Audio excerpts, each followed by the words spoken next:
everyone, welcome back to my channel. Today we're going to do January favorites. This is actually going to be more like December and January favorites because I didn't really have a lot to talk about and I haven't done a favorites video in forever. So we're going to kind of combine the two since there was a lot of stuff in both January and December.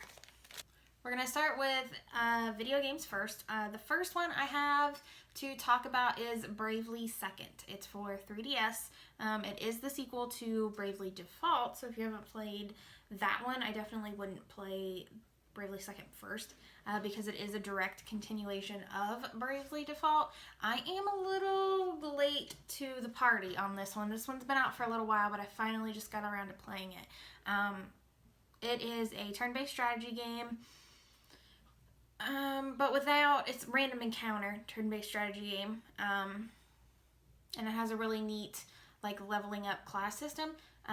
You collect different jobs that you get from boss fights, and then you can give those jobs to each of your characters in your party, and then you can level up that way. Bravely Second did change some of the leveling up, like, in Bravely Default, you would level up your character independently, and then you could level up their job to, maximum level. But once you switch jobs, you had to start completely over, all the way back at the bottom, where with Bravely Second, it kind of eliminates that. So you get to keep all of your boosted stats from your base level when you change jobs. So that was really nice. The story for Bravely Second, though, isn't quite as captivating as Bravely Default. It doesn't have me nearly as sucked in. I found myself like playing Bravely Default like for hours and hours and hours, and I really wanted to play it again. And Bravely Second, while it is really fun, it has not sucked me in with the story nearly as much as Bravely Default did. So if you haven't played either one of those games and you have a 3DS, I definitely recommend you check them out. They are worth it. Expect to invest several hours of your life in them, though. Like any JRPG, they're really long. The second order of business is definitely Resident Evil 7. This shouldn't surprise anybody that this is on my favorites list. I have pretty sure I've played every single Resident Evil game in the series, and there was only one that I didn't like. I think it was, I don't know, it's the one that's like basically a shooter. I think it's called like Umbrella Chronicles or something like that. That's the only one that I didn't like, mostly because it wasn't anything like any of the other games.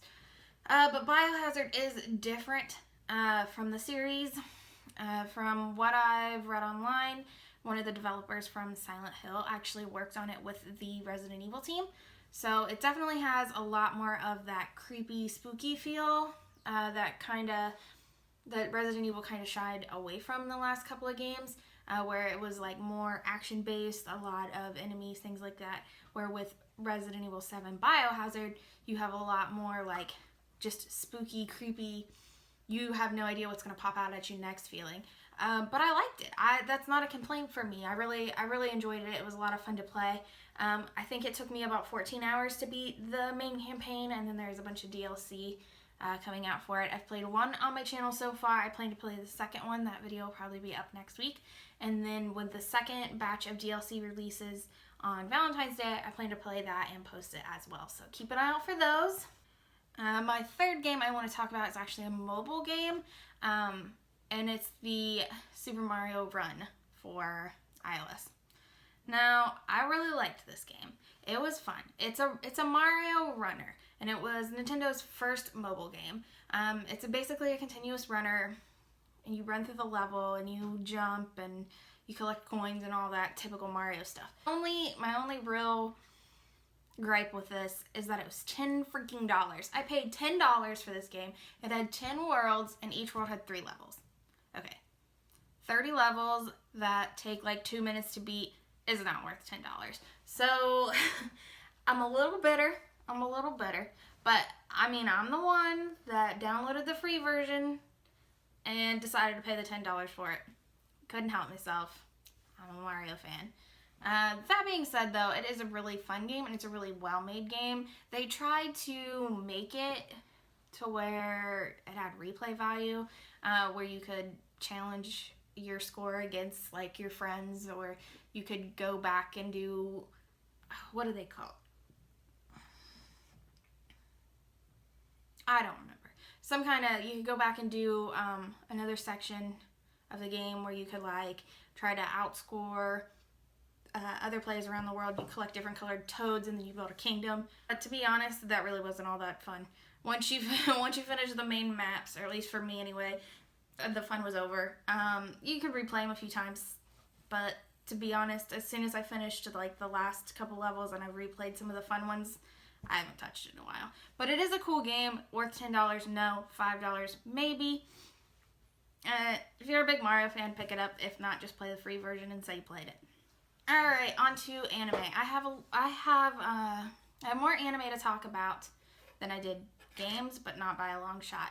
I was so busy in the month of December and the month of January with just the holidays and family things and other real life, outside of YouTube life stuff, that I didn't really have a lot of time to, play games or watch anime, and I haven't been on YouTube. But regardless, I have some anime to talk about. So the first one we're going to talk about is Orange. This is out of the usual for me. This is definitely not the kind of anime that I typically watch. It's more slice of life. That being said, it was a really, really good story, and I found myself like, oh my god, I can't wait for next week's episode, because I watched it as it came out, as it aired each week. It's sort of your basic love story in one sense, but it's also a time travel anime. I can't get too much into the story without spoiling things for you, but what I can say is focuses around a group of friends in high school. They're age 16 when the show starts. They, the main character, the girl, she receives a letter from her future self at 26, and it basically lists all these regrets that she had at her age, and she wants her to redo them and to live life differently so that she doesn't have those regrets in the future. And it all centers around this friend that they make at the beginning of the school year who transfers in, and their interactions with him. So it's sort of a love story between those two, but with some different elements thrown in, especially like the time travel thing. It's a really neat concept, and it really will make you think about like the whole concept of time travel. Even if you're not into those type of slice of life, love story type anime, I would give this one a shot. It's a good story. It'll suck you in. You have to know what happens next. And the ending was a good ending. I liked the ending. I thought it fit the series very well. The second one I have to talk about is 91 Days. This one is a little bit different, more so in topic from the majority of anime than you typically see. I mean, 90% of anime is like schoolgirls or people with superpowers, where this was neither. The story is about a young boy. He's really young when it starts, but I can't think of how old he actually is. But his entire family is killed by the mafia during the Prohibition time frame, and it takes place in Chicago. And then he grows up, he escapes, he grows up, and he takes these 91 days to seek revenge for his family. So it's a good story. There's some good feels moments in there, but there's also a lot of good action and things like that, and suspense to keep you sucked in. That was another one that I was like, oh, I can't wait for next week to see what happens next, because I really need to know. It's definitely a good one. It's a little different outside the normal anime topics. Definitely give it a shot if you're into that kind of thing. At least try the first couple, see if it sucks you in. It's worth a watch. Alright, the next one I have to talk about is Ajin. This is a Netflix original series anime. And the reason I bring it up now, it's actually been out for a while, is the second season of it came out, I think, in December. And I'll be honest, when I first watched like the first episode of the first season, I hated the animation. But I tried really hard to not be judgy. I tried not to judge an anime by its animation style. And it was a struggle. When I first started watching it, I was like, oh man, this looks like a low budget video game cutscene. It's very weird. But I was like, I'm going to give it 3 episodes. That's kind of my golden rule. I try to give anime 3 episodes before I abandon ship. So I was like, I'm going to give it 3 episodes, see if I can get used to it. So I watched the 3 episodes and I was hooked. The animation style kind of grew on me too. So I definitely don't hate it anymore. Although I will say after I like binge watched the first season because I had to know what happened, when I went back to watch the second season more recently, I was like, oh, this stupid animation. But I fell right back into not hating it after watching about the first episode. So it does take some getting used to on that front, but it is really good. The whole premise of it is about this boy, which later turns into a group of individuals that have this.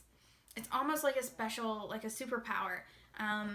And they're called Ajin, which is like half human, is what that means. They can summon like a shadow creature to protect them. They also can't be killed by conventional ways. Like you couldn't hit somebody with a bus and they die. They would survive that. So they're very invulnerable to attacks. The premise of the show is a boy who finds out he doesn't know he's an Ajin. He finds out he's one, and his entire life changes. But there's a lot of good action scenes in this one, and it's a pretty neat concept. It's definitely worth a watch if you can get past the weird, cheap video game looking cutscene kind of feel that you get from it, or at least that's what I got looking at the animation. If you can get past that, it's worth a watch. It's on Netflix. That's the only place you're going to find it. And just briefly, I want to mention Yuri on Ice. Not just to be that fangirl that loved Yuri on Ice, but I did. And I don't know why. I don't know if it was all the hype that sucked me into it, because it was constantly all over my Instagram, or what it was. But I loved it. And I hate love story animes. I hate sports animes. I think they're boring. But for some reason, I loved this one. And it wasn't one that I necessarily was like excited to see each week, but I would watch like 91 Days, and then I would watch Yuri on Ice, and I would feel better. Like 91 Days would be all intense, and there would be all this suspense and murdery stuff, and then I would watch Yuri on Ice, and I would just feel happy. It just made me happy. So if you're open to that kind of thing, and you haven't been drawn in by the Yuri on Ice hype, give it a watch. It's a good story. It just kind of ends though. Like I really didn't like the end. Don't hate me for that, but I didn't like the end on it. I am excited. I will watch the second season when it comes out because I'm sure it will with all the hype. Yeah, I did like it. I can't believe I liked it, but I liked it. Do I have anything else to talk about, Mox? No? Well, I think that is all I have to talk about for now. I'm going to try to make this monthly favorites more of a monthly thing as opposed to what I've done in the past, as long as I have something to talk about. Depending on the time of the year for me, whether I'm really busy or not, depends on, how much games or how much anime or how much games that I've actually gotten to play, how many games I've gotten to play. But as long as I have stuff to talk about, I'm going to start doing these more frequently. But if you have any suggestions or you want to list some of your favorite anime or video games for the month of January down below, let me know. I'll check them out. But as always, thank you so much for watching. Don't forget to subscribe before you leave, and I will see you in the next video. Bye!